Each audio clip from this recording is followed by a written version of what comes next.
everybody, and welcome to Andrew Discusses, the video series where I pretty much just talk about shit. And today I want to discuss the iCarly reboot. Oh god, let's really get into this one. So, for those of you that don't know, iCarly is coming back to Paramount Plus in a new series where you get an older Carly, an older Freddy, and an older Spencer. We don't get Sam in this one, unfortunately. Jeanette McCurdy is not returning for this series, and we also don't get Gibby. I feel horrible in the fact that I know these characters, and I hated the show. Look, I'm going to safely say this. When it comes to Nickelodeon, I think of the mid-2000s for Nickelodeon as the adolescent age. The 90s, it was a child. It was young, it wanted to be an adult, but it didn't have all the expertise yet.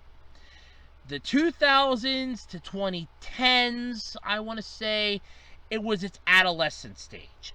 That's where it was basically a teenager. It didn't care. It had no respect for you, no respect for itself. It was just out of its mind crazy. Now, it's basically an adult. It knows it fucked up in its youth, and it was really cute when it was younger, but when it hit adolescence, it knows it fucked up. And that's where we're at right now. It hasn't even hit the elderly stage yet. When it hits senior citizen age, oh God help us. I don't even want to imagine what that's going to be like. But the adolescent stage is where we had a lot of the experimentation with it. We had, Pellswick, which was a good show, but then we also had Cousin Skeeter, which wasn't a good show. We had Rocket Power, which I could tolerate, but other people hated. We had, how many other shows? There's so many of them. I mean, As Told by Ginger was a good show. I did like that. That was a damn good show on Nickelodeon. It was As Told by Ginger. And that was immediately, thrown around with a dozen other, sort of bad shows. And therein lied the problem that we had for the longest time. While newer shows would have had to have been made, there's no argument on that. The problem is that they were aiming for a demographic that, at that point, wasn't in the market for Nickelodeon. They weren't buying what Nickelodeon was selling. And what the demographic that was just wouldn't catch up to it. So, when it realized that cartoons aren't exactly its mainstay anymore, here comes the tween-centric comedies and the tween-centric series. You had The Amanda Show, which was basically, I want to say that was sort of the gap, the bridging gap there, in a way, but it wasn't. You had All That was a little better at that. Kenan and Kel back in the 90s was a little better at being this middle ground between child and teenager on the network. And they realized, okay, this works out really well, let's just redo this. And we did get some good stuff, but unfortunately, this brought us the Dan Schneider era. For those of you that don't know, this is a dark time in Nickelodeon history. Some people will praise this. I will praise a couple shows. I will praise Zoe 101. I'll praise Victorious. That's literally it. I was not a fan of Drake and Josh, which is where a few of the characters from iCarly got their start. I was not a fan of iCarly. I sure as hell was not a fan of Sam and Cat. In fact, to me, that was the worst show. That was the worst show, hands down. I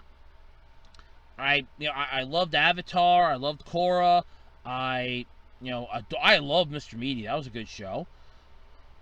And all that stuff was in this sort of, era. Now, granted, okay, Dan Schneider didn't do all of those, but I'm just using the era of it as an example here. We know which ones Dan Schneider did. If you don't, Google it. It's really fascinating to see how badly he fucked Nickelodeon in the ass. His final show was Henry Danger, which just would not die. Then when it finally did, thank God it did, it was the end of an era on Nickelodeon, and I'm just like, thank you, thank you, thank you. It's finally gone. I was not a huge fan of Drake and Josh, and I was not a fan of Sam and Cat, nor was I a fan of iCarly. And I remember I had younger cousins when I was in high school that we would have to watch them every fourth Thursday of the month. So, or every 4 Thursdays we'd have to watch them. And I remember they liked watching iCarly. And my grandfather hated. Now they're elementary school kids, okay? And my grandfather was jumping down my throat because they were watching iCarly. Like it was my fault that this show existed. And I remember looking at him the one day and going, how is this my fault? They're not here 24/7. They don't live here. But it was my fault because the show was made, because I wasn't the type of person that should have been watching that show, and apparently because I must have watched it, they found it interesting and they wanted to watch it. It's not my fault. I hate the show too. I never bought into the premise of it. I swear, to this day, the person that invented TikTok watched iCarly and figured I could do what they do, but I could give the power to everyone in the world to do what they do. And they could put up small videos of them doing stupid stuff. And I could take the credit for it. I could make a fortune off of this. And just like that, the world as we knew it came to an end. Seriously. I'd like to think that that's sort of how this started. I mean, I have no beef with some of the Dan Schneider shows. Zoe 101, I actually thought was a really good romantic soap opera for teenagers. I thought this was really cool. It dealt with teenagers, teenage problems, and it was marketed to a teenage audience. This wasn't a, we're pandering to your sorry asses. This was a, hey, we understand the problems you're going through in life. Hell, the final episode, the one character is literally learning how to drive. I shit you not. You had the whole growing up, dealing with different problems. The fact that at the time, PCA was an all-boys school and started to just recently administer girls. So then they had to deal with the whole, how do you deal with two sexes that are going through puberty? Ladies and gentlemen, I give you the perfect teenage show. This show was our version of Dawson's fucking Creek. This was our Blossom. This was my generation's show. Oh, sure, back in the 80s, the generation that had TV back in the 80s that were high schoolers and teenagers, they had Falcon Crest. They had Blossom. They had Dawson's fucking Creek in the 90s. Beverly Hills 90210. My generation, Zoe 101. That's what we had. Hell, I'll even take 100 episodes of Ned's Declassified School Survival Guide. Okay? But that was a better show of the Dan Schneider era, was Zoe 101. Hell, I even liked Victorious. I thought it was kind of interesting. Sure, it was weird. I'm not going to argue that. But at the same time, it was entertaining. It didn't exactly throw stupidity directly into your face like iCarly did. And it didn't try to screw you over the top of the head like Drake and Josh did. It was straight up 100% down to earth. And my beef with Drake and Josh is, it felt too much like somebody had watched the Brady Bunch, thought, hey, this would be a really cool idea for a show, but instead of having it be a whole fucking family of 3 girls, 3 boys, and a fucking maid, let's make it be one guy, another guy, and the one's gonna have a sister, and the parents hook up, and now they have to learn to get along with each other. One's constantly loved, the other's constantly hated. It makes sense to me, but I hated it still nonetheless. Maybe it could just be because I'm not a huge fan of Drake Bell and Josh Peck, but still, I just was not a fan of it. Victorious? I could get behind that. I didn't mind that for some reason. I had no issue with it. I can't put my finger on why, but I had no issue with it. iCarly, I take offense to. The entire series, to me, felt more like they were trying their damnedest to literally pander to the teenagers and try to get them to become social media sensations, saying, here, look, it's not that difficult. These three can do it, and they don't know what the hell they're doing. They just got on a camera and started doing stupid shit. Yeah. Okay. Makes sense. But at the same time, no. And the kicker was that even then, YouTube was just barely a thing. So even if you did get your feet wet in this, you're talking before Google bought YouTube, and you still wouldn't understand this. Plus, the majority of the stuff on the web back when this show came out was really, really chintzy sites. And I mean chintzy. But still, iCarly's getting a reboot. And I saw the trailer, or sorry, the opening, which ended up getting the theme song stuck in my head again, which I hate that. I hate that theme song. I do. I hate that theme song. It's just, it's an earworm that is a highly annoying earworm. It bothers me. And I don't know why it does. The show never appealed to me as a consumer. It never appealed to me as a viewer. I'm watching this going, okay, so they're doing a web show, and that's literally it. This is campy to me. This feels over-exaggerated to me. I'm like, none of this makes any sense. Her brother's an artist who basically is a freelance artist and barely gets paid, and when he does, it's very seldom and very few in between. So where the hell are they getting their money? Well, apparently from family members who are helping Spencer to take care of Carly, because her dad's, in the Navy. He's on a fucking submarine. And that's where the final episode got you, because it's like, oh, well, he came back to go to the daddy-daughter dance that they always go to, and that was it. Then she's like, I'm gonna leave. And that was the end of it. It's like, really? Your grandfather came from, what was it, like Potatoeville or something? And he was going to take you. But Spencer basically proved he's an adult and stopped him. But now because dear old dad's here, because we've run out of stories and we got to move everybody the fuck out of here. Yeah, oh, okay, sure, whatever.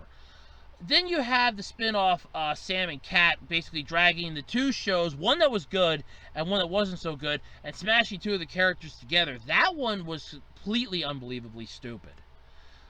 Beyond a shadow of a doubt, that was just idiotic. None of that made sense to me. That was basically, I want to say, a watered-down version of Two Broke Girls. Before Two Broke Girls became a thing. Yeah, that was a watered-down version of that. And I like Two Broke Girls. That was one of my favorite shows. I'm a huge Kat Dennings fan. So, yeah, that was a show for me. But iCarly getting a reboot, I feel like this is, I want to say I feel like this is really pandering. I mean really pandering to that nostalgic vibe that they're trying to pull off. That they're just trying to get the whole, we really want to have, iCarly become the new spokesperson for Paramount Plus. We want this show to be the greatest we've ever had. Seeing as Nickelodeon's basically finished at this point, they have nothing left. They are limping to the barn. And that's horrifying to think of, because they finally got a good program that I don't even think deserves to be on the network, because it's too damn good for them. The Barbarian and the Troll. That's way too good to be on Nickelodeon. But yet, here Nickelodeon has this show. And now all of a sudden, Paramount Plus, which is basically a majority of Nickelodeon at this point, because they have 90% of everything Nickelodeon has. They have CBS, they got Spike, Well, it is the Paramount Network, so technically, yeah. But when I remember it, it was Spike. Um, they have Nickelodeon. They have a majority of stuff now, so it's basically okay. So it's Paramount Plus or bust. I would just not bring back iCarly. I mean, bring back Zoe 101. Finally give us a fucking conclusion to that. I would be all for that. I mean, we kind of had this like little special where Chase got the the letter from Zoe, and all of a sudden it's like, she did like me. She did like me. And he's about to propose to his girlfriend. He's like, no, screw you. She did like me. She did like me. And he's losing his shit for it. I'm like, yeah, man, go for it. Chase her down. Tap that ass. Go for it, my friend. Go. I mean, I'm sorry. For me, I was more of a fan of Jamie Lynn Spears than I was of Miranda Cosgrove. I was more of a fan of that style of show than I was this style of show. The one character that I feel the most sorry for in iCarly was the principal, because I know the role, I know one of the roles he played in another show, and he was way better in that, and I feel like they really wasted his talent in this show as a principal. The one that played the principal played Tuvok on Star Trek Voyager, and he was way better there. He was way better, way more believable. I feel like they wasted his potential in this. He was literally there to be the voice of reason in a way, and to basically tell them, you've royally fucked up this time. Like the episode where they took money from people online. He goes, it's illegal to do this. You can't do this. It's illegal. And chastised them for doing that.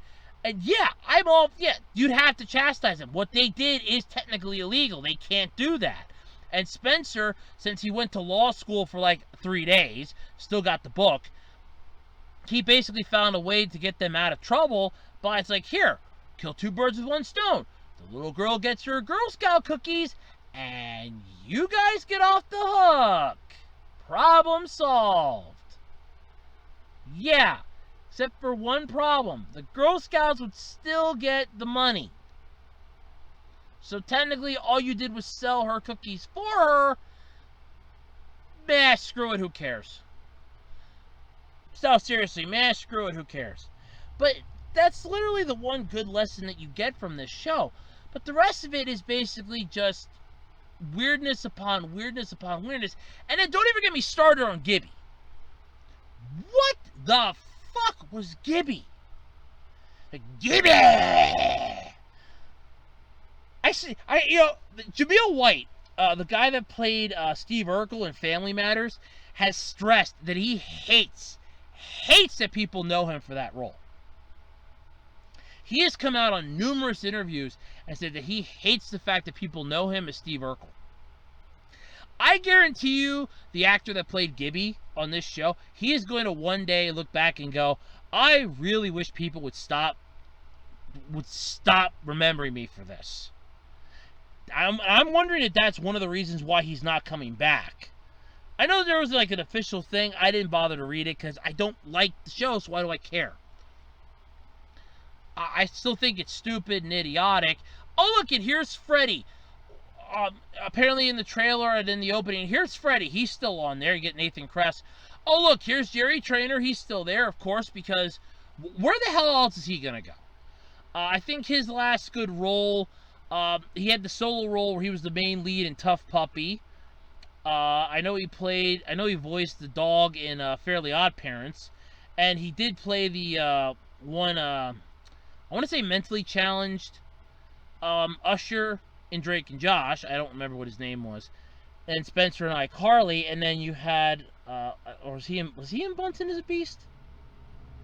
I don't remember if he was in Bunsen as a Beast or not, but I just remember that he was basically huge with Nickelodeon for a while. I think he got suckered into a massively long contract with them, and he was stuck doing a lot of stuff. And granted, that's fine. Get the money, put it away, save it up, get the hell out of Dodge. That's what I would do.